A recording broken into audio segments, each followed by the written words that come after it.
नमस्कार, अभिवादन। मैं दुर्गेंद्र चौहान।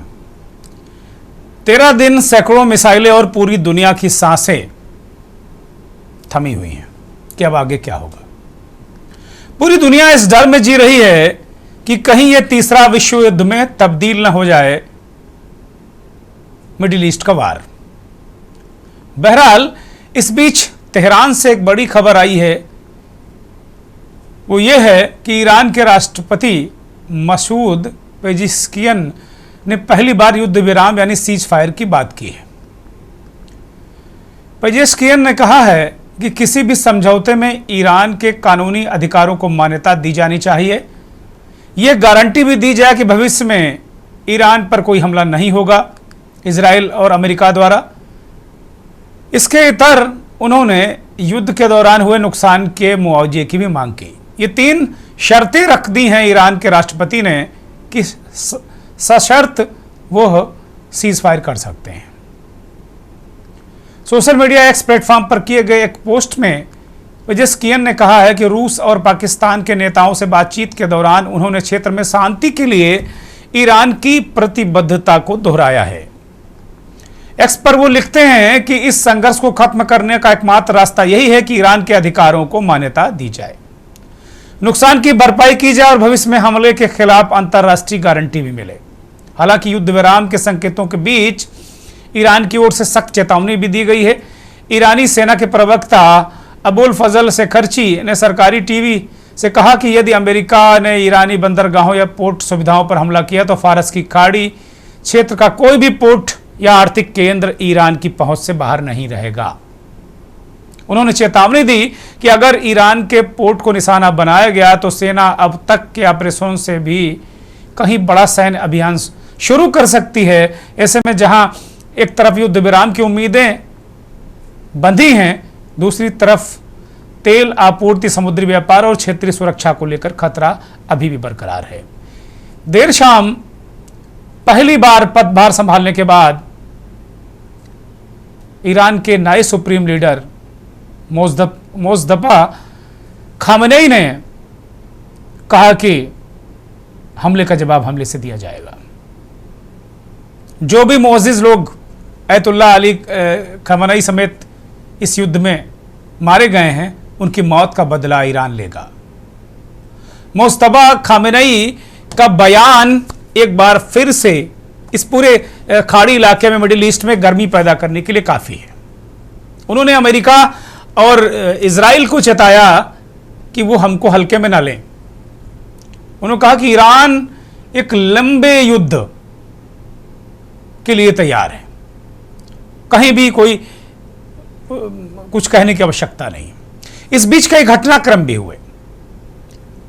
एक तो ये जो महोदय स्क्रीन पर नजर आ रहे हैं, इजराइल के राष्ट्रपति,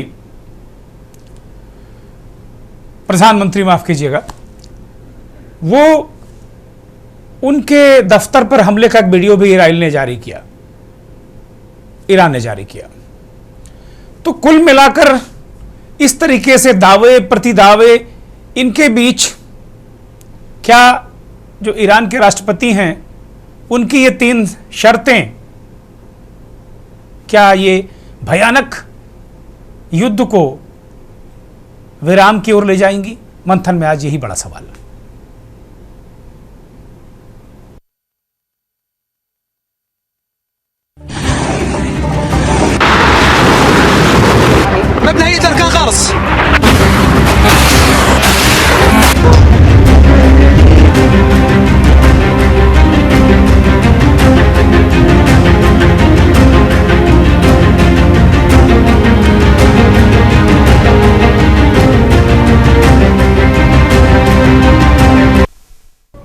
ईरान की शर्तों से रुकेगा वार, लेकिन हमले हो रहे हैं धुआंधार दोनों तरफ से और इसमें कहीं कोई संदेह नहीं, कोई भी चुप बैठने को तैयार नहीं है। जो हरमुज है, फारस की खाड़ी, वहां पर बाकायदे जो ईरान की सेना है वो गश्त कर रही है। वो लगातार चेतावनी दे रही है कि इस क्षेत्र में ईरान की अनुमति के बगैर अगर किसी ने प्रवेश किया, निकलने की कोशिश की तो मार गिराया जाएगा। एक दिन पहले थाईलैंड के एक जहाज को मार गिराया। थाईलैंड से किसी का कोई लेना देना नहीं, थाईलैंड ना इधर है ना उधर है, छोटा देश है, तो छोटे को कोई भी मार देता है। वो निकल रहा, गुजरात के पोर्ट आ रहा था तेल लेकर, उसको मार दिया। मयूरी जहाज का नाम, तहस नहस कर दिया। कई लोग उसमें मारे गए, कई लोगों को बचा लिया गया।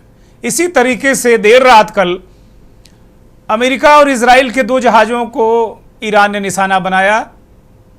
उनमें एक भारतीय समेत कई लोग मारे गए। 27 लोगों को ओमान की सेना ने रेस्क्यू किया। उनमें 22 भारतीय हैं जो अमेरिकी जहाज पर सवार थे। तो भारतीयों के दृष्टिकोण से ये बुरी खबर है कि हमारे नागरिक मारे भी जा रहे हैं, घायल भी हो रहे हैं और किसी तरीके से उनकी वो मुश्किल में है। अब सोशल मीडिया पर मैं देख रहा था कि बहुत सारे मूर्ख टाइप के लोग वो इस बात को कह रहे थे कि भाई जहाज में क्यों गए आप जब युद्ध चल रहा। अरे नौकरी है, पेट के लिए जाते हैं लोग। मर्चेंट नेवी भी जाते हैं अपना अच्छा भविष्य करने के लिए। जहां आप नौकरी करते हैं, यहां भारत में बैठ के इस तरीके की मक्कारीपूर्ण बातें कोई भी कर सकता है, लेकिन उनके परिवार से पूछो ना। क्या अब तो एक तरीके से दुनिया ग्लोबल विलेज है, तो कोई कहीं भी जा सकता है। हमारे तमाम बच्चे, हमारे बहुत सारे लोग, हमारे लाखों लोग अमेरिका में हैं, हमारे 94 लाख लोग लगभग खाड़ी क्षेत्रों में हैं, बहुत सारे लोग हैं। तो हमें उनकी भी चिंता करनी है, वो भारत के ही लोग हैं।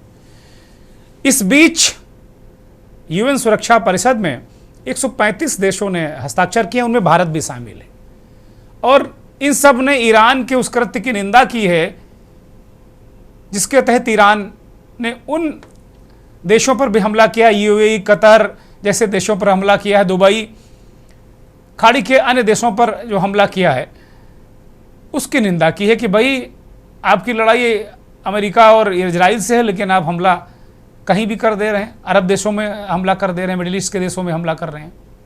और उनके केवल ऐसा नहीं कि जहां अमेरिका के बेस है वहीं आप हमला कर रहे हैं, आप दुबई में एयरपोर्ट के पास मिसाइल गिराए दे रहे हैं, आप किसी होटल में मिसाइल गिराए दे रहे हैं, यानी कि पूरे क्षेत्र में हलचल मच रही है। तो इस मसले पर भी भारत ने जो यूएन सिक्योरिटी काउंसिल में प्रस्ताव 135 देश लेकर आए हैं उसका भारत ने समर्थन किया है।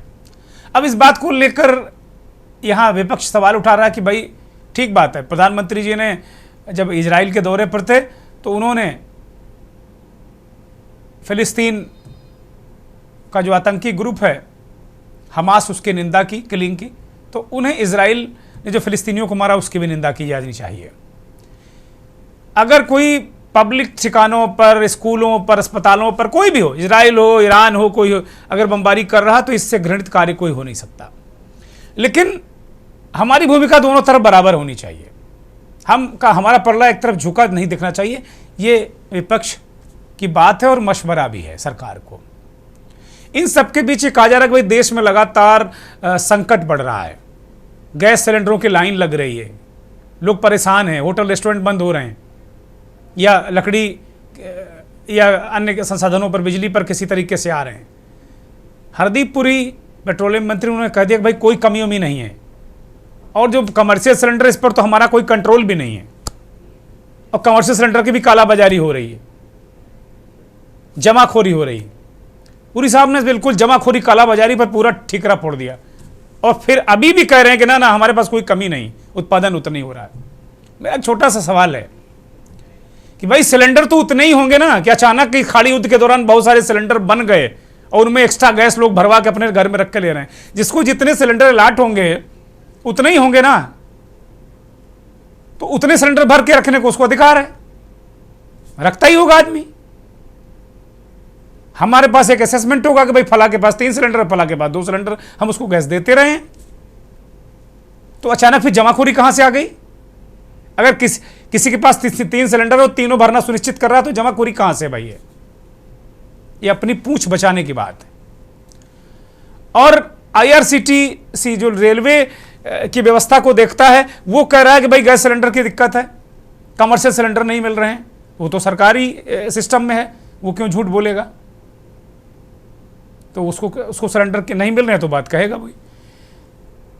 और अचानक ऐसा तो नहीं कि बहुत सारी कमर्शियल सिलेंडर लोग इकट्ठा करके रख लेंगे, उतने ही तो सिलेंडर भराए जितने सिलेंडर होंगे। मेरा मूल प्रश्न है ये, अब मेरे इस छोटे से दिमाग को इसका जवाब नहीं मिल रहा कि भाई कहीं ऐसा तो नहीं कि किसी कोई घर में कोठरी में गैस भर लेगा, सिलेंडरों में भरी जाएंगे ना। तो इतना तो असेसमेंट सरकार के पास होता है कि भाई कितनी सप्लाई कितनी डिमांड है।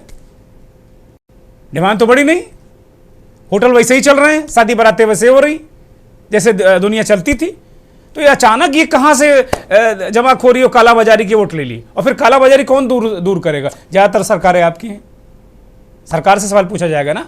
आप देखिए, तो बहुत सारी चीजें इस तरीके की हैं, ये हो रही हैं देश में।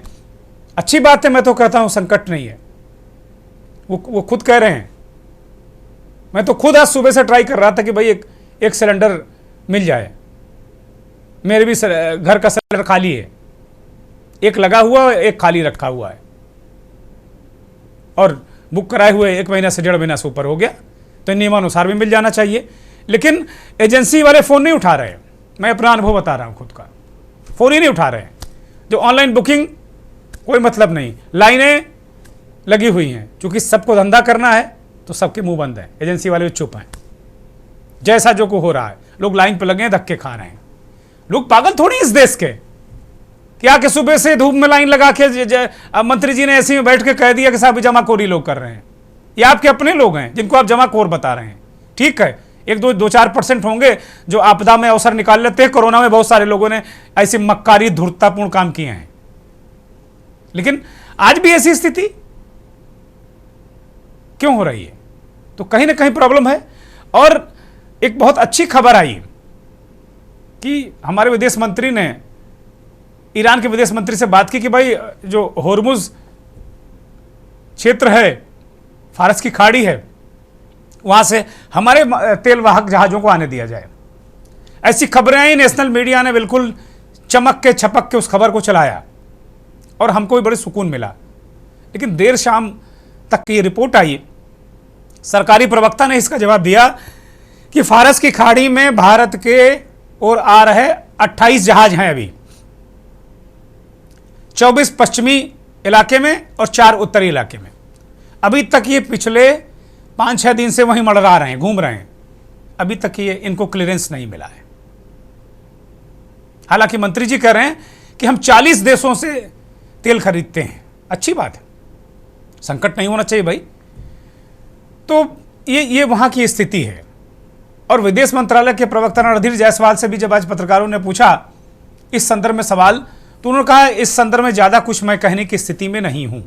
कि विदेश मंत्री जी से 3 राउंड की बातचीत जरूर हुई, लेकिन जब पूछा गया सीधे सीधे कि भाई अनुमति है, अनुमति हमें मिल गई, अच्छी बात है, तो उन्होंने कहा मैं इस पर सीधा कुछ नहीं कह सकता। तो क्या इस पर भी घमंजा है कोई?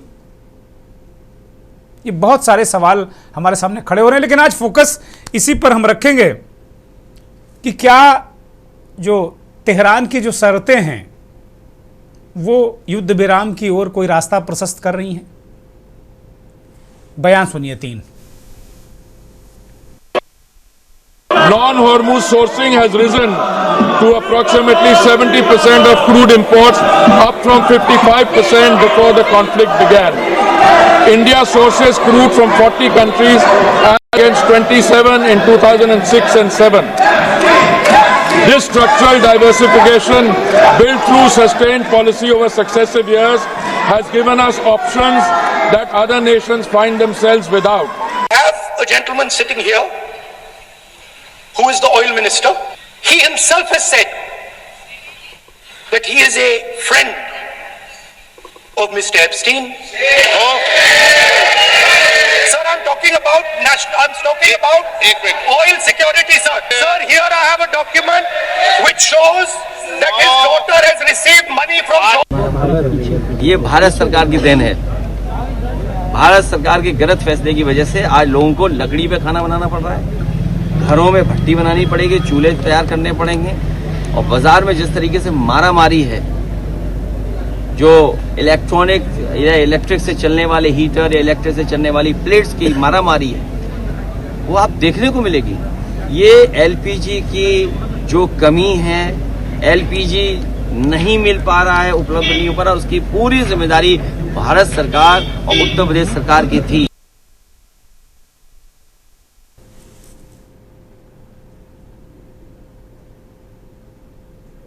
विपक्ष आक्रामक है। अखिलेश यादव, राहुल गांधी इस बात को कह रहे हैं कि भाई सरकार ने लाइन में लगवा दिया, फिर से एक बार लकड़ी गोबर के कंडे ढूंढने की मजबूरी हो गई। तमाम जगह से खबरें आ रही हैं।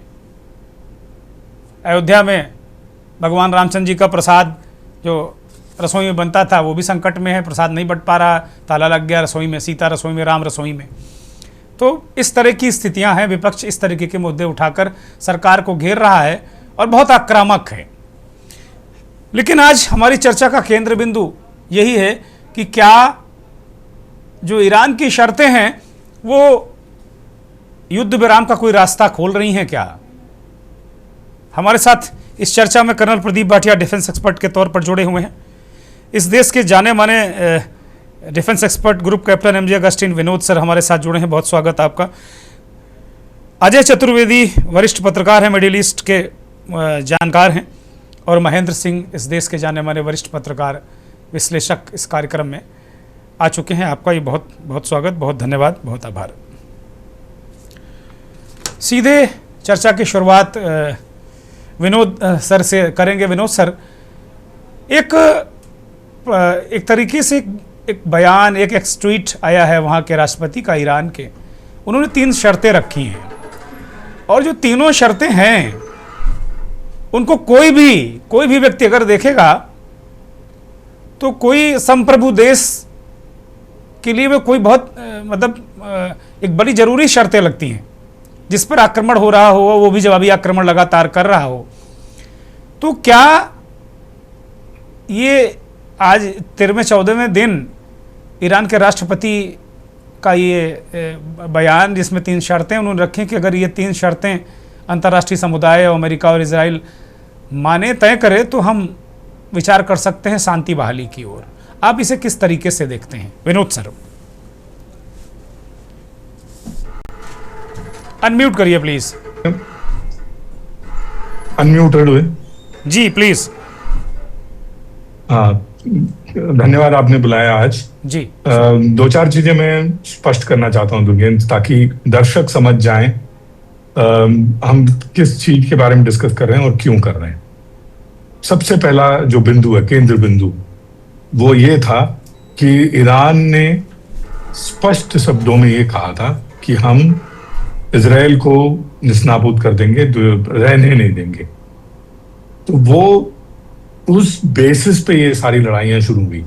ये कभी भी ईरान ने खुल करके कभी ये नहीं कहा, ये लड़ाई शुरू होने से पहले या लड़ाई के दौरान, कि हमारी दुश्मनी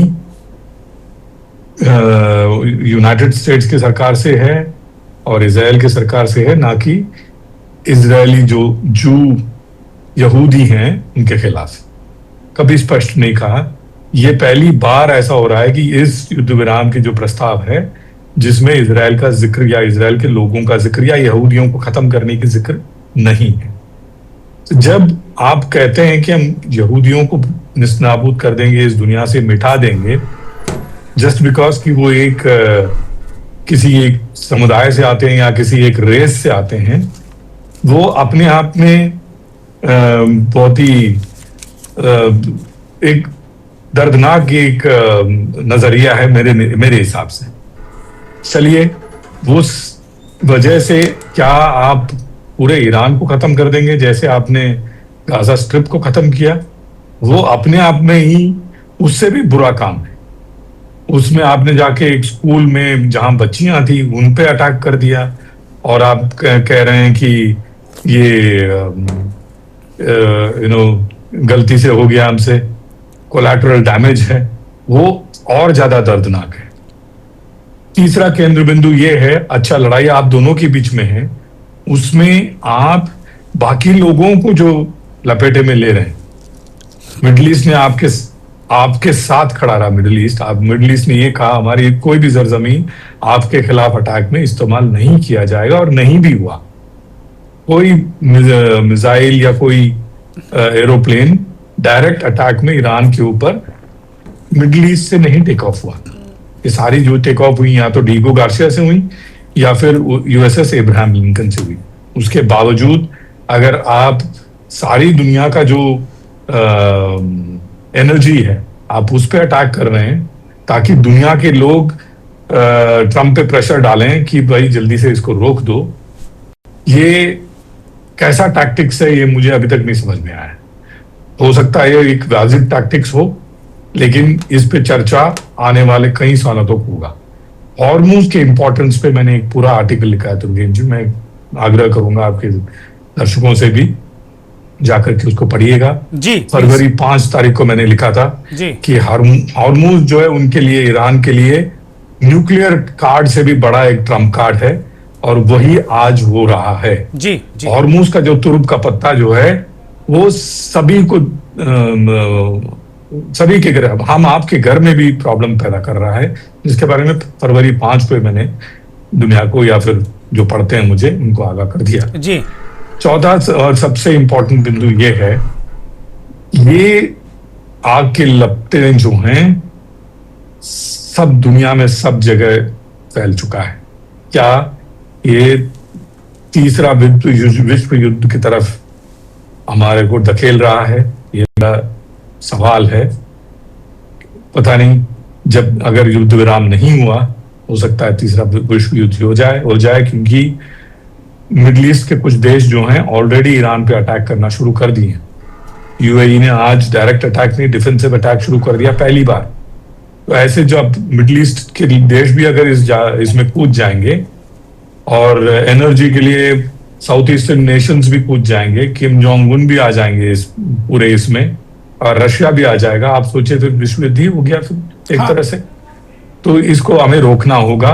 भारत के जो डिसीजन मेकर्स हैं दुर्गेन जी, स्पेशली प्राइम मिनिस्टर, इनका इसमें बहुत बड़ा योगदान करने की संभावना है। मैं नहीं कह रहा हूं, काफी वर्ल्ड लीडर्स इस बात पे जिक्र कर रहे हैं कि हमें पूरी तरह इसमें घुस करके युद्ध विराम की तरफ दोनों तीनों को ले जाना होगा, क्योंकि अमेरिका को कोई फर्क नहीं पड़ रहा है। वेनेजुएला को पकड़ने के बाद उनके पास तेल की कमी अगले 50 साल तक नहीं होने वाली। फर्क पड़ रहा है हमें, आपको, साउथ ईस्टर्न नेशंस जैसे साउथ कोरिया हो गया, फिलीपींस हो गया, वियतनाम हो गया, कंबोडिया हो गया, ये लोग के पास तेल नहीं है, ये सिर्फ इंपोर्ट पे ही काम करते हैं अपना। तो ये लोगों के घर में चूल्हा कैसे चलेगा? तो ये सबसे बड़ा सवाल है जी। बड़ा सवाल, बहुत महत्वपूर्ण बात है कि भाई कुल मिलाकर अमेरिका को कितना फर्क पड़ेगा पता नहीं, क्योंकि तेल के मामले में तो जैसा अभी अगस्टीन सर ने बताया कि बिल्कुल फर्क नहीं पड़ेगा। वेनेजुएला के राष्ट्रपति को बिल्कुल जिस तरीके से उन्होंने उठा के बंद कर दिया है, तो अब कब्जा पूरा उन्हीं का है। चिंता हमारे जैसे देशों का, और बहुत सारे छोटे छोटे देश हैं जिनको चिंता, और भारत की बड़ी भूमिका हो सकती है। बार बार भारत का विपक्ष भी इस ओर कहता है कि भाई हमारी भूमिका बड़ी हो सकती है और हमको अपनी भूमिका दिखानी चाहिए, लेकिन जो सत्ता पक्ष के लोग हैं, सरकार के लोग हैं, इस बात को कहते कि ना, हम क्यों कूदें, हम क्यों अपने ऊपर युद्ध को थोप लें, हमें युद्ध नहीं करना। सारे जो विश्लेषक हैं, विशेषज्ञ ही कह रहे हैं हम युद्ध में कहाँ कूद रहे हैं। हमारी भूमिका शांति की ओर होनी चाहिए, लेकिन वो भूमिका एक्टिव होनी चाहिए, ना कि पैसिव। हम एक ब्रेक ले रहे हैं।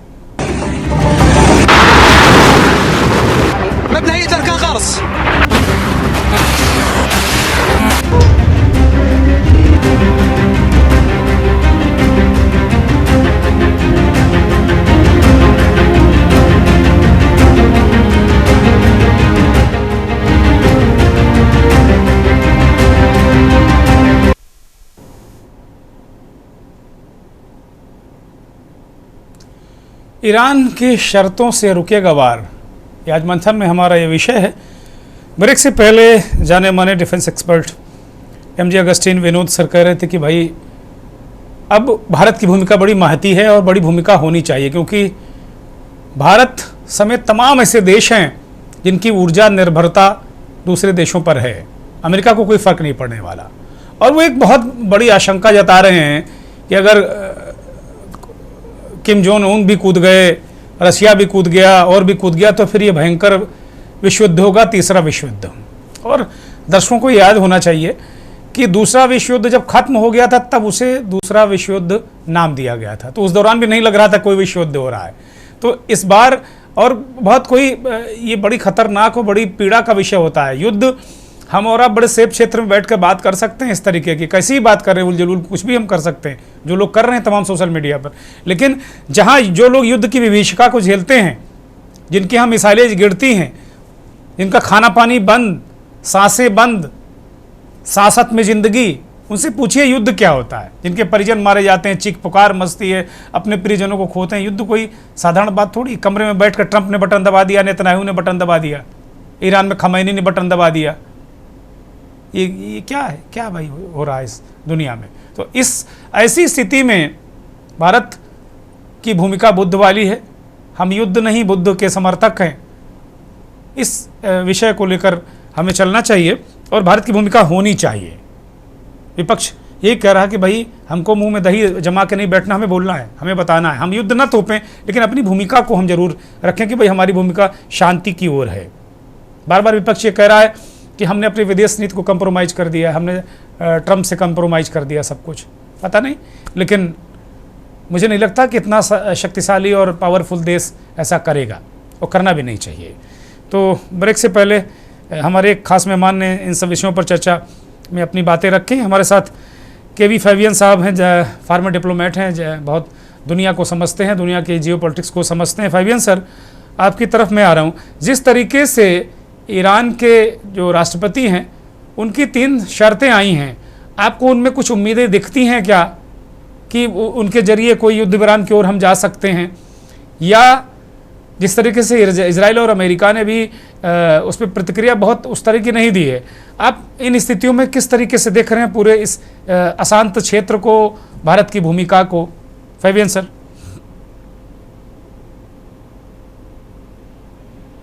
केवी फैबियन साहब से मेरा सवाल है, अगर वो हो तो जवाब दें इसका। नहीं है शायद। मिडिल ईस्ट के जानकार, जाने माने पत्रकार अजय चतुर्वेदी हमारे इस कार्यक्रम में जुड़े हुए हैं। ये सवाल अजय चतुर्वेदी की तरफ मैं टॉस करता हूं। चतुर्वेदी जी प्लीज। रेंज ऐसा है कि ये जो आपने भी इतनी बात कही है और हमारे साथियों ने भी कही है, इस समय ईरान की हालत ऐसी है कि उसके आगे अब कोई चारा नहीं बचा है कि वो युद्ध विराम की ओर बढ़े। क्योंकि आप देखिए, अभी तक वो अपने सारे पड़ोसियों पे हमला कर चुका है। 13 देशों पर उसने हमला किए, एक दो नहीं, जिसमें यूएई है, हमको बर्मा, ये साइप्रस है, बहरीन है, कुवैत है, ऐसे मिला 13 ने क्यों, इजराइल तो है ही, और यूएस की एसेट पे भी किया है। तो आप देखिए, इस समय ईरान के समर्थन में कोई नहीं आ रहा है, इसलिए और उनकी पहली लाइन, दूसरी लाइन और तीसरी लाइन के लोग मार दिए गए हैं। कल भी उनके 2 लोग मारे गए हैं, जिसमें उनके उप intelligence minister mister Akbar Ghafari और इस्माइल देगाना, जो उनके IRGF के स्पेस कमांडर, ये भी कल मार दिए गए। तो अब जो नेता उनके बचे हैं वो चौथी पीढ़ी, चौथी लाइन के हैं जो बोल रहे हैं। उनके आगे भी कोई और ऑप्शन है नहीं सिवाय इसके बोलने के। आज जो उनके सुप्रीम लीडर बोले हैं वो भी उसी लाइन पे बोले हैं जो उनको बोलना है। अब आप देखिए, उनके हर नेता अलग अलग तरह बात कर रहा है। एक तरफ उनके राष्ट्रपति वो युद्ध विराम रोकने की पेशकश कर रहे हैं, उनके सुप्रीम लीडर धमका रहे हैं, और उनके एक और जो है नेता है वो आर्मी की चीफ, वो भी धमकाने में लगे हुए हैं। तो वहाँ पे ये स्थिति है कि हर आदमी ये दिखाने में लगा है कि हमसे बड़ा कोई नहीं, हम जो बोल रहे हैं वो सही है। तो ऐसी स्थिति में ईरान के अंदर अंतर विरोधाभास इतना ज़्यादा है कि किस नेता की बात पे विश्वास किया जाए, ये सबसे बड़ी समस्या उनके यहाँ खड़ी हो गई है।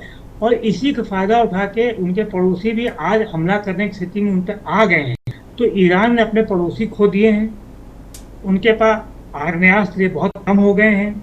ऐसी स्थिति में उनसे, और जिस तरह उनके अलग अलग नेता अलग अलग बातें बयानबाजी कर रहे हैं, वो भी विश्वसनीय नहीं है। इसलिए अमेरिका और इजराइल तथा और लोग जो हैं वो भी इस वेट एंड वॉच की स्थिति में है, और ये देख रहे हैं कि कितने दिन इजराइल की स्थिति, ईरान ऐसी स्थिति में चल सकता है। उसका अटैक लगातार हो रहा है।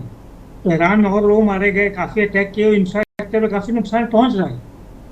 आज ईरान की जो स्थिति, उसके लिए जहाँ तक कहा जाए, ये एक अनवारंटेड वॉर है जो कि चल रहा है। ये रोका जा सकता था, जो नहीं रुका। अब स्थिति है कि ईरान चारों ओर से फंसे हुआ है, उसके आगे कोई चारा नहीं है सिवाय इसके कि अपने बचाव में उसे इस तरह के बयानबाजी करना। दुर्गेश जी, ठीक बात है। चतुर्वेदी जी ने कहा कि भाई ईरान अब एक तरीके से खत्म होने की स्थिति में है, इसलिए वो अपने बचाव में इस तरह की शर्त रख रहा है। कर्नल प्रदीप भाटिया, क्या ईरान की शक्ति अब क्षीण हो गई है जिससे उसको सरेंडर के मोड में 3 प्रस्ताव, इसको इस तरीके से देखा जाना चाहिए? या ये जो 3 प्रस्ताव अगर आप पढ़ें, आपने पढ़े होंगे निश्चित तौर पर, मुझे पूरा यकीन है कि इन प्रस्तावों में क्या किसी संप्रभु देश की आत्मा नहीं लगती आपको कि भाई ये तो अधिकार मेरा ही है कि नाहक कोई आक्रमण ना करे, कोई इसमें आक्रमण ना कर दे कि प्रदीप भाटिया साहब हमें मार देंगे इसलिए प्रदीप भाटिया पर मैं मिसाइल दाग दूं? क्या इस तरह की चीजें ईरान के साथ नहीं हुई हैं? और क्या ईरान वास्तव में अब उसकी शक्ति क्षीण हो गई इसलिए इस तरीके की बातें हो रही हैं? किस तरह देख रहे हैं कर्नल भाटिया?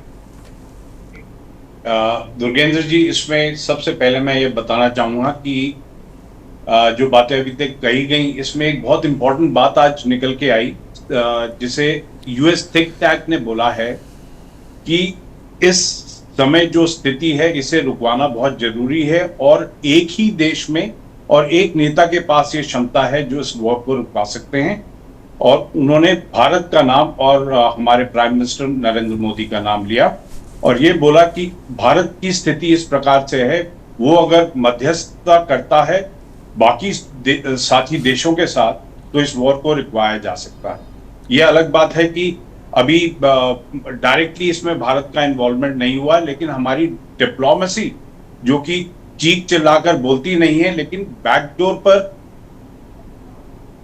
विश्वास है और जानकार लोगों को भी मालूम है कि डिप्लोमेसी इस समय चरम सीमा पर है और हर तरफ से प्रयास किए जा रहे हैं कि इस वॉर को रुकवाया जाए। अभी आपके सवाल पर आते हैं कि ईरान ने जो 3 शर्तें रखी हैं ये क्या संभव हैं और क्या इनके लिए वाजिब हैं ये शर्तें रखना। देखिए, सबसे पहले हमें ये देखना है कि ये वॉर स्टार्ट कैसे हुआ।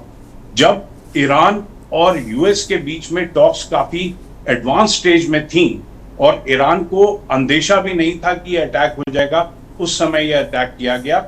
उसमें भारत के प्रधानमंत्री का विजिट एक दिन पहले इजराइल में हुआ था, वो भी एक अच्छा शगुन नहीं था कि भारत के प्रधानमंत्री इजराइल जाएं और उसके अगले दिन ही यहाँ पर अटैक हो जाए।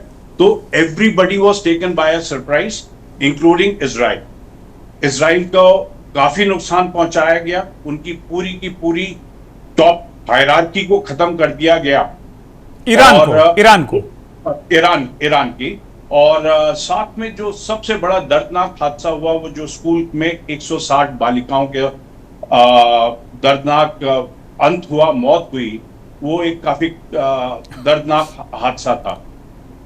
खैर, अब जो स्थिति है इसमें ईरान ने अपनी पूरी शक्ति झोंक दी है, लेकिन ईरान के पास अभी भी कुछ ऐसे मिसाइल्स और स्पीड बोट्स हाजिर हैं जिससे वो काफी नुकसान पहुंचा सकता है। 2 जगह से नुकसान हो सकता है। एक जो उसकी हाइपरसोनिक मिसाइल्स हैं जो कि इलाके में अच्छा तांडव मचा सकती हैं, और दूसरा है उसके पास जो खेप है स्पीड बोट्स की जो हॉर्मुज स्ट्रेट को माइनिंग में माइन करके पूरे शिपिंग को रोक सकते हैं। और एक बार हॉर्मुज को अगर माइन कर दिया गया तो इसे सेफ बनाने के लिए कई महीनों का समय लग जाएगा और बहुत सारी इसमें प्रयास करने पड़ेंगे। बहुत देशों को मल्टीनेशनल एफर्ट होगा तब जाके हॉर्मुज को क्लियर किया जाएगा यदि ईरान की IRGC इसमें माइंस लगा देती है। तो ईरान ने जो शर्तें रखी हैं, अभी हॉर्मुज स्ट्रेट बिल्कुल क्लीन है, शिपिंग चल रहा है। आज भी भारत का सुनने में यह आया है इंटरनेशनल रिपोर्ट्स में कि भारत के लिए 2 गैस टैंकर्स हॉर्मुज क्रॉस कर चुके हैं और एक ऑयल टैंकर बॉम्बे में डॉक हो चुका है। ये आज जो क्रॉस हुए हैं उधर से, तो ये एक अच्छी समाचार है जो कि शायद हमारे विदेश मंत्री की पहल से संभव हो पाया है और आगे भी शायद जो हमारे टैंकर्स हॉर्मुज में और गल्फ में अटके हुए हैं शायद उनको मूव करने का रास्ता मिले। इसी जगह पर मैं एक बात आपको भी बता देना चाहता हूं, वो जो टैंकर जिसकी आप बात कर रहे थे, मयूरी नारी, बैंकॉक का जो शिप था जिस पे अटैक हुआ, वो खाली शिप था जो कि आलंग में कटिंग के लिए जा रहा था। इस पे भी मैंने अपने लेवल पे तहकीकात करके नेट से डाउनलोड किया तो पता चला ये शिप ब्रेकिंग के लिए रवानगी पर था तो इसमें कोई कार्गो नहीं था। जी जी जी। वापस आते हैं ईरान की शर्तों पर।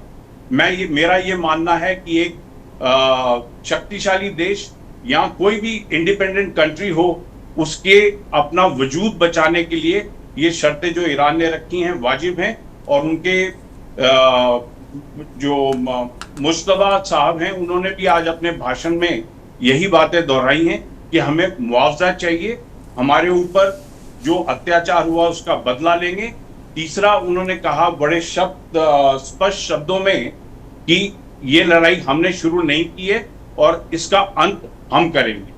तो ये जो 3 शर्तें ईरान की हैं, मेरे हिसाब से ये वाजिब शर्तें हैं, क्योंकि ये युद्ध ईरान ने शुरू नहीं किया, ये इजराइल और यूएस की पहल पर ये युद्ध शुरू हुआ। ठीक जी, बहुत महत्वपूर्ण बातें कर्नल भाटिया ने रखी।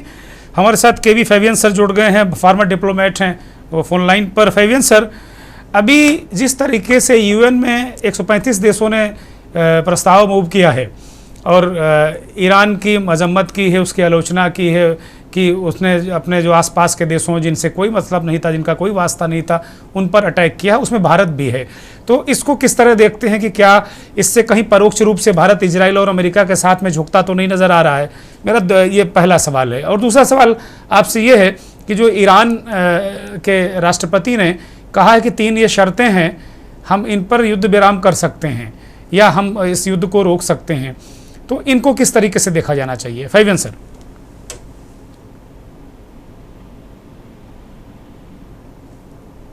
केपी फैवियन सर, मुझे लगता है कि कोई अवरोध है। ये सवाल एक बार फिर से मैं दूसरे जो हमारे पैनलिस्ट हैं, जाने माने वरिष्ठ पत्रकार महेंद्र सिंह की तरफ मैं टास्क करता हूँ। महेंद्र सिंह, बोलिए। जी दुर्गेश जी, एक बार आप अपना सवाल दोहराइए। मेरा सवाल ये है कि जिस तरीके से भारत ने 135 देशों ने हस्ताक्षर किए हैं ईरान की मुखालफत में कि भाई उसने ये बहुत गलत काम किया, निंदा की है, आलोचना की है, मजम्मत की है कि जो आसपास के जो 13 देशों में आपने भाई अमेरिका और इजराइल ने आप पर अटैक किया, अमेरिका ने अटैक किया, आपने उनको जवाब दिया, लेकिन तमाम जो गल्फ कंट्रीज़ हैं उन पर भी आपने हमला कर दिया, उनके रिहायशी इलाकों में हमला किया। तो इसके की निंदा के लिए जो प्रस्ताव लाया गया है उसमें भारत ने भी दस्तखत किए हैं। तो मेरा सवाल ये है कि कहीं इन दस्तखतों से भारत कहीं अमेरिका और इजराइल के पक्ष में तो नहीं खड़ा दिख रहा है जो विश्व समुदाय के बीच में? और जो अभी ईरान के राष्ट्रपति ने 3 शर्तें रखी हैं कि अगर ये हमारी शर्तें मानी जाएं तो हम युद्ध विराम हो सकता है, उनकी कमजोरी है, ये अपनी संप्रभुता को बचाने की कोशिश है या ईरान डर गया है? क्या देख रहे हैं इसको? जी दुर्गेश जी, पहला सवाल तो यह है कि भारत क्या इजराइल और अमेरिका के पक्ष में खड़ा हुआ दिखाई दे रहा है? डे 1 से खड़ा हुआ दिखाई दे रहा है। जिस तरीके से हमारे प्रधानमंत्री साहब 1 दिन पहले इजराइल में थे, ये कोई इत्तेफाक नहीं है। दूसरा, अमेरिका का दबाव साफ तौर पर दिख रहा है। हमारे तमाम जो फॉरेन मिनिस्ट्री जवाब दे रही है, अमेरिका के जो स्टेटमेंट्स आ रहे हैं जिस पर कि हमारी संप्रभुता पर सवाल उठ रहे हैं, तो कोई कहीं दबाव है और कहीं किस तरीके की बातें हो रही हैं डिप्लोमेटिक तरीके में, ये साफ दिख रहा है कि भारत का कोई अपना एक तरीके से व्यू पॉइंट नहीं है, नजरिया नहीं है।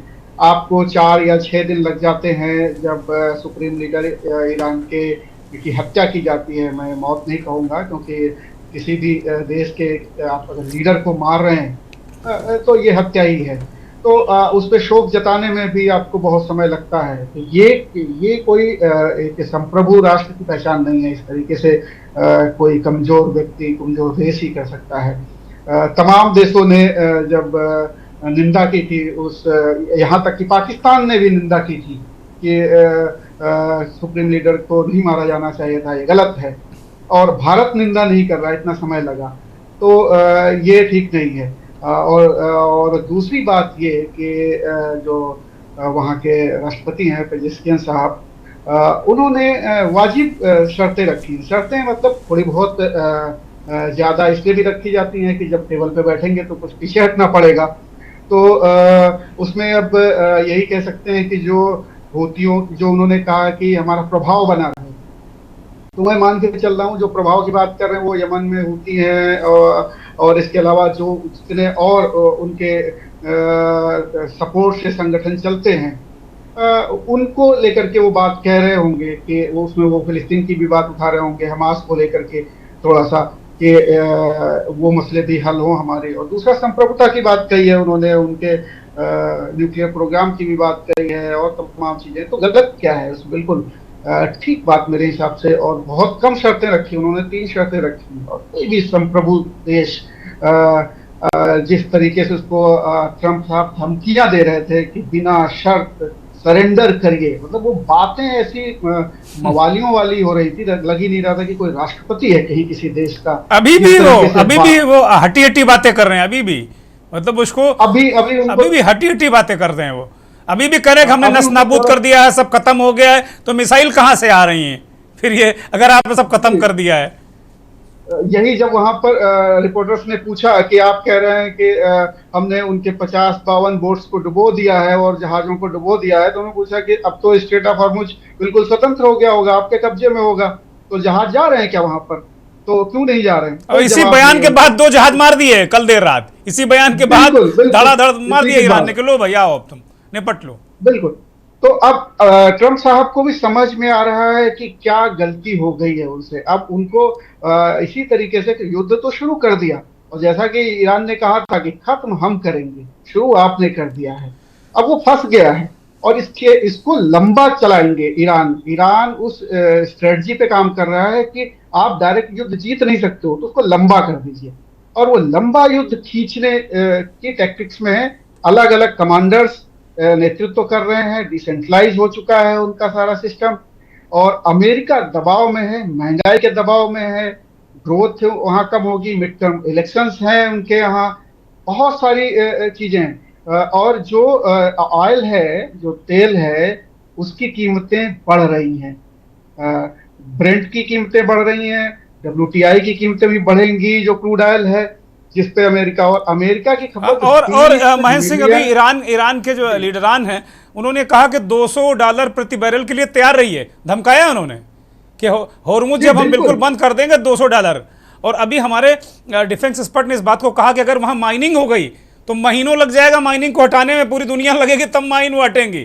तो बिल्कुल मटिया मेट चौपट मामला। ईरान कह रहा हम तो डूबेंगे सनम, सबको ले डूबेंगे, सब जाओगे, कोई नहीं बचेगा। बिल्कुल बिल्कुल बिल्कुल। और ईरान इसमें एक्सपर्ट भी है, माइनिंग में एक्सपर्ट है, स्पीड बोट्स हैं उनके पास, जो दुनिया की शायद सबसे तेज चलने वाली स्पीड बोट्स हैं, वो हमला कर सकते। उन्होंने तो कहा, ऐलान किया ना कि आप घुस के दिखाओ हमारी सीमा में, आप हमारी और वो गश्त कर रहे हैं। अभी वीडियोस हम देख रहे हैं कि बाकायदे वो उनका हरमुज में वो गश्त कर रहे हैं, वो ऐलान कर रहे हैं बाकायदे।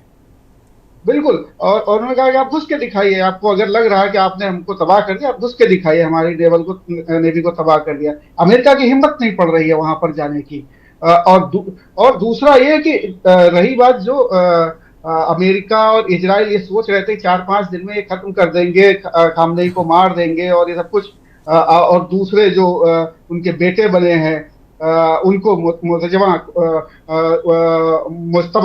मुस्तफा खामनेई को भी मारने की धमकी दी गई। अब ये इस तरीके से आप युद्ध रोकना चाहेंगे, इस तरीके से ये कहा है। बहुत सारी तो खबरें मीडिया में है कि वो मर गए, वो घायल हो गए, लगातार 3-4 दिन यही सब चलता रहा। वो आज जब प्रकट हुए तब पता चला कि नहीं, वो तो जीवित हैं अभी।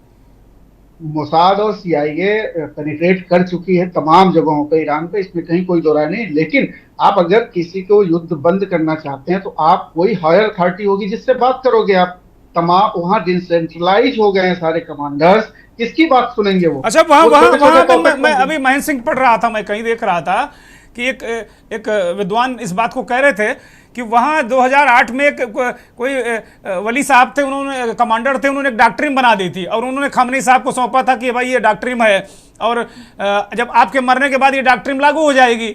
तो अब खामनेई साहब चले गए, वो डॉक्ट्रिन लागू हुई, जिसको देखो वही धाए दागे पड़ा है, कोई किसी का कोई कमांड नहीं ले रहा, जिसको जहां मर कोई ये मिसाइल दाग रहा है, कोई मिसाइल दाग रहा है। ऐसे में तो बहुत मुश्किल हो जाएगी अमेरिका के लिए, इसराइल के लिए, पूरी दुनिया के देशों के लिए। एक्चुअली ईरान बहुत समय से सैंक्शंस का के उस पे लगा रखे थे अमेरिका ने, और उसकी वजह से उन्होंने फिर ये डॉक्ट्रिन अपनाई। अफगानिस्तान युद्ध हुआ, इराक का युद्ध देखा और तमाम जगहों पे इजराइल फिलिस्तीन का युद्ध, तो उनको लग रहा था किसी न किसी समय तो हमारे ऊपर हमला करेंगे, ये ऐसा तो है नहीं। और इसी वजह से उन्होंने डॉक्ट्रिन ये बनाई कि कैसे बचाया जा सकता है। तमाम देशों पे होता है, अगर बड़े कमांडर्स को आप मार दीजिए तो सब सरेंडर हो जाएंगे, लेकिन आप डिसेंट्रलाइज हो जाता है तो फिर छोटी छोटी यूनिट्स हैं, उनको उनको अपने हिसाब से उनको पहले से ही पता है कि क्या करना है, तो वो छोटे छोटे कमांडर्स अपना हमला कर रहे हैं। अब इससे क्या निपटना बहुत मुश्किल होता है। आप किससे बात करोगे? आप पेजेस्कियन साहब से बात करोगे कि आप खामनेई साहब से बात करोगे कि आप उनके जो कोर कमांडर्स हैं उनसे बात करोगे कि अब उनके जो सब कमांडर्स हैं उनसे बात करोगे? किससे बात करोगे? नहीं कर सकते हो। तो सबसे बड़ी गलती तो ये है कि उन्होंने जो सुप्रीम लीडर को मारा, वहां के तमाम रक्षा मंत्री को मारा, वहां के तमाम कमांडर्स को मारा, ये सबसे बड़ी गलती हो गई इनसे। लेकिन ये ईगो में थे कि अच्छा, 4-5 महेंद्र सिंह, होर्मुज को लेकर क्या क्या खबरें और बड़ी परस्पर विरोधी खबरें। सुबह बहुत हम खुश हुए कि हमारे वित्त मंत्री जी, हमारे विदेश मंत्री जी ने बात की, संसद में भी इस बात का जिक्र हुआ कि भाई विदेश मंत्री जी बात कर, होर्मुज हमारे लिए क्लियर हो गया कि हमारे जहाज़ों को आने दिया जाएगा। और उसके बाद जब अभी रणधीर जायसवाल जो विदेश मंत्रालय के प्रवक्ता, उनसे पत्रकार पूछ रहे हैं तो कह रहे हैं मैं इस विषय में कुछ ज़्यादा कहने की स्थिति में नहीं हूँ। हाँ, 3 बार बातचीत हुई है। तो ये क्या कन्फ्यूज़न है? शाम को फिर दूसरा बयान आ गया मुस्तफा खामनेई साहब का कि कदापि नहीं, सबके लिए बंद, कोई नहीं घुस पाएगा, मार गिराओ। मसला क्या है? जी बिल्कुल बिल्कुल, उसको स्ट्रेट ऑफ हॉर्मुज वो भारत के लिए क्यों खोलेंगे? सवाल यह है कि भारत ने ऐसा क्या कर दिया ईरान के साथ? क्या ईरान का साथ दिया? आपको 5-6 दिन 7 दिन लग रहे हैं उनके सुप्रीम लीडर को शोक संदेश की पुस्तिका में साइन करने में, और आपको प्रिविलेज क्यों देंगे वो? नहीं, लेकिन अभी कर्नल भाटिया कह रहे हैं कि जहाज पहुंचा है, दूसरा भी पहुंच रहा, इस तरह की बातें भी कर्नल भाटिया ने कही। आज का रिपोर्ट है कि 2 जहाज जो गैस लेडन हैं वो निकल चुके हैं और एक जहाज डॉक भी हो चुका है जिसमें ऑयल है, बॉम्बे में डॉक कर चुका है। ठीक है महेंद्र सिंह, इंटरनेशनल मीडिया का रिपोर्ट है। ये वो जहाज हैं जो पहले से ही निकलने में कामयाब रहे थे। अभी आज की स्थिति यह है कि हार्मुज को जब उनके सुप्रीम लीडर ने कहा इसको बिल्कुल नहीं खोला जाएगा, वो सबके लिए फिर से उसी तरीके, बीच में कुछ सहूलियतें मिली थी, जैसे कि रसिया और चीन के जहाज निकल रहे थे, इंडिया के भी जहाज कुछ जो एन रूट थे वो निकले थे वहां से, लेकिन अभी भी छूट नहीं है। जो न्यूज चैनलों ने, नेशनल न्यूज चैनलों ने बिल्कुल एक फॉल्स खबर को चला दिया था, उसका शेयर मार्केट पे भी असर पड़ा।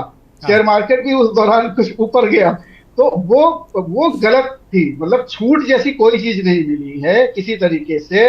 आप, ये अलग बात है कि डिप्लोमेटिक कुछ कोशिशें हमारी चल रही है, विदेश मंत्री जी लगातार संपर्क में है, कोशिशें चल रही हैं। खबर इकोनॉमिक टाइम्स के जो सोशल साइट है उस पर भी चली है कि 2 टैंकर्स, गैस टैंकर्स आज क्रॉस हुए हैं हॉर्मुज।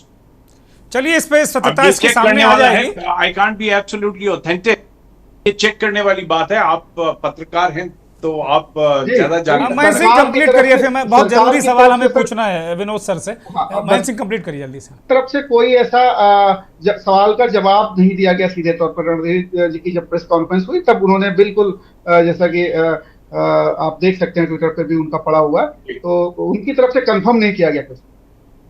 ठीक बात है। तो विदेश मंत्रालय के प्रवक्ता अगर सीधे सवाल का सीधा जवाब कोई नहीं दे रहे हैं तो इसका मतलब अभी बहुत सारी चीज़ें अभी अंडर द डिस्कशन है। अगस्टिन सर से मेरा एक बहुत महत्वपूर्ण सवाल है। अगस्टिन सर, जिस तरीके से ट्रंप महोदय दिन में 3 बार कहते हैं कि हमने ईरान को बर्बाद कर दिया, उसकी एयर शक्ति को नष्ट कर दिया, उसकी ये नष्ट कर दिया, वो नष्ट कर दिया, मतलब ईरान बर्बाद हो गया, बिल्कुल लस्त पस्त घिसट रहा है। आप एक ख़ास तौर पर वायुसेना के मामले में आपको विशेषज्ञता ज़्यादा ही हासिल है और आप एक जाने माने एक्सपर्ट भी हैं। हम ये जानना चाहते हैं कि अभी ईरान की जो वायु शक्ति है वो ख़त्म हो गई है, दम है, या स्ट्रैटेजी क्या है? क्योंकि अभी तो हमला हवाई ये चल रहा दोनों तरफ से, दाएं दाएं दाएं। पैदल सेना का कहीं भूमिका है ही नहीं अभी फिलहाल। देखिए, मैं परसों ही रसल खैमा लैंड किया हूँ जी, और परसों रात को हॉर्मुज से लेकर के शारजा तक पूरे रास्ते देखते हुए गया हूँ 40,000 फीट से जी। मैंने सारे जो पानी वाले जहाज हैं जो वहाँ चौक पॉइंट पे बैठे हैं, मैंने अपनी आंखों से देखा है। मुझे एक आध पिक्चर भी लिया होगा मैंने अपने मोबाइल से। तो सुनी हुई बातें नहीं है। बहुत सारे जहाज जो हैं, जो छोटे छोटे जो देश हैं, ऑयल प्रोड्यूसिंग नेशंस, उनकी सारी अर्थव्यवस्था जो है हॉर्मूज पे निर्भर है। मेन रीजन ईरान का उन पे अटैक करना यही है कि आप अपने यूनाइटेड स्टेट्स के जो बेसेस हैं उसको कंप्लीटली बंद कराइए और यूएस के सारे फोर्सेस को बाहर कीजिए, खदेड़िए उनको अपनी सरजमीन से, तभी मैं रोकूंगा। आप सोचिए, कतर दुनिया का largest liquefied natural gas producing nation है, लेकिन वो पाइपलाइन से नहीं बेच सकता। वो गैस सिर्फ जो गैस कैरियर्स कहते हैं उस पे आ सकता है। जो लोग कहते हैं कि आप हॉर्मूज को बाईपास करके ट्रक में ले जाइए या पाइपलाइन बिछा दीजिए, उन्हें मालूम नहीं है कि बोल क्या रहे हैं वो। बहुत एक चीज है जिसका नाम है ऐसे लोग महामूर्ख हैं, सर। बीएलसीसी। मूर्खतापूर्ण बात है, मैं बता रहा हूं क्यों। देखिए, एक आइटम है जिसका नाम है बीएलसीसी। बीएलसीसी वो नहीं है जो आप सोच रहे हैं, Vandana Luthra curves and curls. VLCC है very large crude carrier. A very large crude carrier जो है, दुर्गेन जी मैं समझा दूं लोगों को, जी 2.2 बिलियन बैरल लेके चलता है। भरता कैसे है वो? बीएलसीसी भरने की जो जगह होती है वहां पे जैसे बारिश गिरती है उस तरह से बड़े बड़े पाइप्स एक साथ भरते हैं उनको। दिन में 6 या 7 बीएलसीसी भरती हैं और निकलती हैं। आप पाइपलाइन से अगर तेल उस तरफ हॉर्मूज के परली तरफ जाकर के आप बीएलसीसी में भरने की कोशिश करेंगे, आपको एक बीएलसीसी भरने में 1 महीना लग जाएगा। तो जो लोग ये बता रहे हैं कि पाइपलाइन बिछा देंगे या ट्रक से हम क्रूड ऑयल ले जा लेंगे, उन्हें कोई इल्म नहीं है। ये अच्छा हुआ सर उन्होंने ये नहीं कहा कि बोरियों में भर ले जाएं क्रूड ऑयल। ये भी कहो, ये भी बता दें साहब, ऐसी बोरियां हमने याद कर ली, उन्हें भर के ले आओ, कोई दिक्कत नहीं है देश में। और सबसे महत्वपूर्ण मैं बात बता दूं जी, अगर अगले 10, 12, 15 दिन में ये बंद नहीं हुआ, कुवैत की अर्थव्यवस्था खत्म, दोहा की अर्थव्यवस्था, कतर का अर्थव्यवस्था पूरी तरह खत्म है।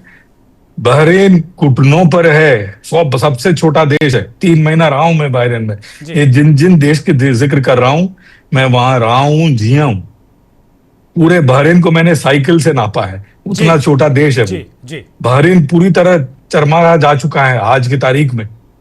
तो आप सोचिए, अगर ये लोग किसी तरह गिड़गिड़ाएं या अपना नाक रगड़ें जाकर के ट्रंप के द्वार पे, व्हाइट हाउस के द्वार पे, और बोलें ट्रंप साहब प्लीज आप बंद कीजिए, उनके जो प्रस्ताव है उस पे मान्यता दे दीजिए, चलिए आप एका दुक्का जो चीज है, जैसे वॉर जो पे नष्ट हुआ उस पे भरपाई भले ही फिलहाल ना कीजिए या उस पे बाद में डिस्कशन कीजिए, लेकिन कुछ शर्तें मान करके हाफ वे मीट कीजिएगा और इसको बंद कीजिए, तभी जाकर। नहीं तो मैं बता रहा हूं दुर्गेन जी, आप लिखित में ले लीजिए, हो सकता है कोई लोग आके ये प्रोग्राम देखे, बाद में लोग भूखों मरेंगे। बहुत बड़ी बात कर रहे हैं आप, बहुत बड़ी बात कर रहे हैं। मैं सहमत हूं, मैं अगस्टीन शर्मा आपकी बात से पूर्णतया सहमत हूं कि भूखों मरेंगे और ये कोई नहीं बचेगा, भाई मोदी चाहे हम जितनी करें। एक मेरा बड़ा अहम सवाल है सर, वो अभी उसका जवाब नहीं आया कि ईरान की वायु शक्ति जो ये मिसाइल पावर है, ट्रंप साहब कह रहे नष्ट कर दिया, ध्वस्त हो गई, इस पर जरा प्रकाश डाल दीजिए जल्दी से। देखिए, जो भी ये कह रहे हैं ना, उन्हें भी इल्म नहीं है क्या कह रहे हैं। आप भूगोल जिनको आइडिया नहीं है वो ये ऐसी बातें करते मूर्खतापूर्ण। पहली बात मैं संक्षेप में मैं समझा दूं। सबसे पहले ईरान, मैंने ईरान देखा हूं इसीलिए बता रहा हूं। ईरान का अगर जो आप लैंड के बारे में नहीं समझेंगे तो आपको वो ईस्टर्न भाग है, पाकिस्तान का वेस्टर्न भाग नहीं है। जब ये अपना अर्थ फॉर्म हुआ था उसमें 30-40 मीटर के अंदर इनके मिसाइल्स लगे हुए हैं। तो आप ये समझना कि आप मिसाइल की जो भंडार है ईरान का, आप बॉम्बिंग करके खत्म कर देंगे, आपको फिर से सोचना होगा कि आपके जनरल आपको क्या चूरन पिला रहे हैं। पहली बात। दूसरा चूरन की बात मैं बता रहा हूं, जो गल्फ है, जो खाड़ी है हॉर्मूज के वेस्ट की तरफ आप जाएंगे तो आपको बहुत सारे छोटे छोटे द्वीप दिखेंगे। थॉम्ब, छोटा थॉम्ब, बड़ा, big, larger tomb, smaller tomb. एक और जगह है सीरी, SIRI, इस तरह से बहुत सारे छोटे छोटे आइलैंड हैं जिसमें मैं बोलूंगा आज आप गूगल अर्थ चाहिए, दर्शकों को कहूंगा जूम इन कीजिएगा और वो आइलैंड को देखिए। हर आइलैंड में एक रनवे बना हुआ है, किसी किसी आइलैंड में 1 किलोमीटर का रनवे है। वो रनवे किसके लिए इस्तेमाल होता है? ये जो शाही ड्रोन है उसको डालने में। उस रनवे में जो उन्होंने गड्ढा खोद करके हजारों के संख्या में शाही ड्रोन घुसा के रखा हुआ है, वो दिवाली में फोड़ने के लिए नहीं है। तो ये कहना कि ईरान का कि एयर पावर खत्म हो चुका है, ये अगेन चूरन पिलाए जा रहे हैं ट्रम्प साहब को, इनके जनरल, और ट्रम्प साहब भी चूरन खा करके डकार मरे जा रहे हैं। Thank you sir, thank you. इन लोगों को भी कोई आइडिया नहीं है। हमें उतरना होगा, शांति पहल करना होगा, नहीं तो फिर से मैं कह रहा हूं, गरीब सबसे पहले पिसेगा, दुनिया भर का गरीब, और भूखों मरेंगे दुनिया भर के गरीब। आप देखिए पाकिस्तान में क्या हो रहा है। हमें भले ही हमारे दुश्मन देश हैं, लेकिन पाकिस्तान में आप देखिए they are at the point of breaking. उधर सिविल वॉर शुरू हो जाएगा। और क्या रीजन है? ये सिर्फ ये वॉर एक रीजन है और कोई रीजन नहीं है। सिर्फ इस वॉर की वजह से वहां पे लोग सिविल वॉर की तरफ जा चुके हैं। तो हमें जल्दी से जल्दी शांति लानी होगी और कोई चॉइस नहीं है हमारे पास। Thank you sir. अगर लोग नहीं खड़े होंगे तो ये ट्रंप अपना कुछ ना कुछ करता रहेगा। थैंक यू सर, बहुत बहुत धन्यवाद, बहुत बहुत धन्यवाद। जल्दी से जल्दी हमें शांति लानी होगी। और जिस तरीके से अगस्टीन सर ने कहा कि ये पता नहीं कौन सा चूरन उनके जनरल ट्रंप को पिला रहे हैं, उसी चूरन में वो पीनक में पता नहीं क्या क्या कह रहे हैं। तो हमारे देश में भी कुछ चूरन के पुड़िया लोग बांट रहे हैं, उनको भी जरा दर्शक जो देख रहे हैं, इस देश की महान जनता है, मैं उससे अनुरोध करूंगा कि यहाँ भी जरा चूरन की पुड़िया से बचें, क्योंकि जिस तरह की चूरन की पुड़िया वहाँ खूब खुल के बट रही, यहाँ बट रही है। तो उनको भी जरा देखें, रियलिटी में जिएं। पूरी दुनिया को एक साथ खड़े होना पड़ेगा, नहीं पूरे लोग भूखों मरेंगे। डिफेंस एक्सपर्ट ने चेतावनी दी और उन्होंने कहा कि ईरान की एयर पावर खत्म हो गई है, ये सोचना महामूर्खता है। तो पश्चिम एशिया में रेगिस्तान में छिड़ी है जंग अब उस मोड़ पर पहुंच गई है जहां एक गलत कदम पूरी दुनिया को अंधेरे में ढकेल सकता है। ईरान ने अब गेंद पश्चिमी देशों के पाले में डाल दी है। शर्तें मान ली गई तो शांति, वरना फारस की खाड़ी से उठने वाली लपटें वाशिंगटन और पूरी दुनिया महसूस करेगी। नमस्कार।